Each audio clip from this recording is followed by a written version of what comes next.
Alright, so let's talk about the rules for naming branch chain alkanes. To correctly name any branch chain as cyclic alkane, there are 5 simple rules I've put together for you to follow. One of the biggest challenges students face is remembering the correct order of the IUPAC rules. But to make them easier for you to remember, I've created a simple mnemonic that will help you recall each step in the proper sequence. So here is the mnemonic. Listen, aid, study, science, and pass. So each letter reminds you of one step. L, longest chain. So ask yourself every time, what is the parent chain? The N represents that you number the chain. So ask the question, which direction gives the lowest number? Also the S, substituent. Which alkyne groups or other substituents are attached to the parent chain? The second S, same substituent. Do I need di, tri, or tetra to name the substituent? The A stands for alphabetical order. So ask the question, are the different substituents arranged alphabetically? And the P, punctuations. Are the commas and hyphens correct? So let's get into each of the rules one by one. The first rule is to identify the longest chain. So identify the longest continuous carbon chain, also called the parent chain, and name it. This parent chain does not necessarily have to be a straight line. For example, given this structure, the parent name here is pentane, but how do we arrive at that? It has 5 carbon atoms in its longest chain. To identify the longest chain, you can always use this trick. Identify all the ends of the structure, that is, the terminal carbons, and check all the possible chain combinations. For example, this structure has 3 ends. Label each terminal carbons as A, B, and C. Then count A to B, B to C, and A to C. Once you've compared all the possible chains, choose the longest one as the parent chain. The longest continuous chain is the chain with 5 carbons. Take note that when 2 identical ends are attached to the same carbon, they count as one identical end. Now let's look at another example. So here is the structure of 3-methylhexane. Hexane is the parent chain, 6 carbon atoms. But how do we arrive at that? First, label all the terminal carbons as A, B, C, and check all the possible chain combinations.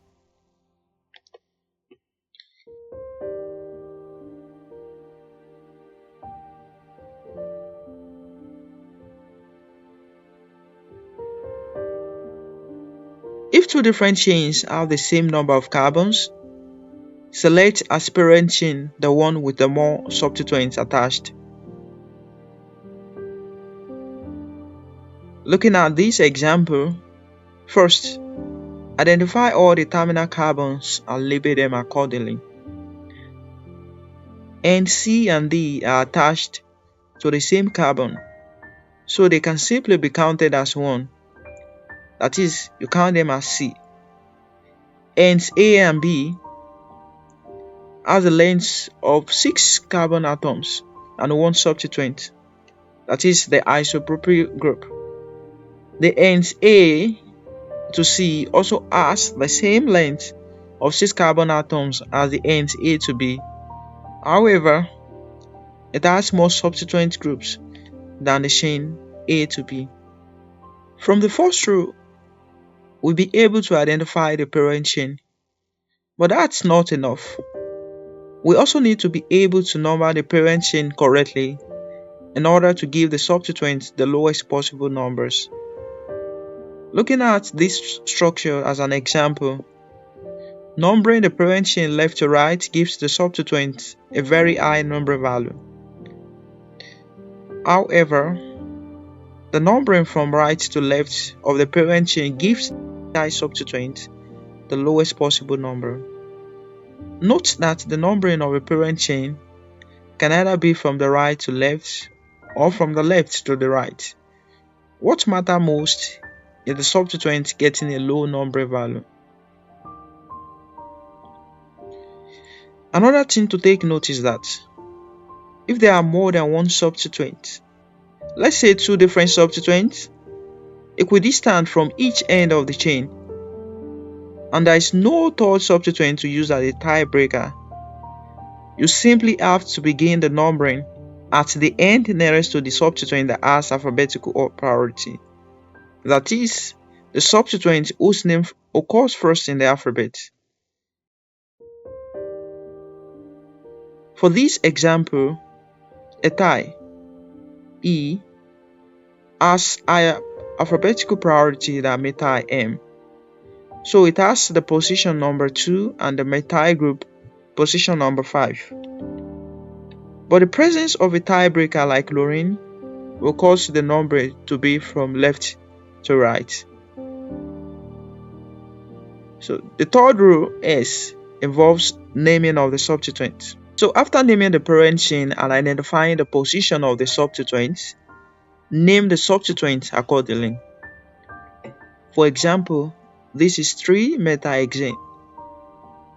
Note that the name is written as one word, and with the hyphen between the alkyl location, its number and the name of the alkyl group. Do not write like 3-methyl-hexane, no, or 3-methahexane, no. These are wrong ways to name organic compounds.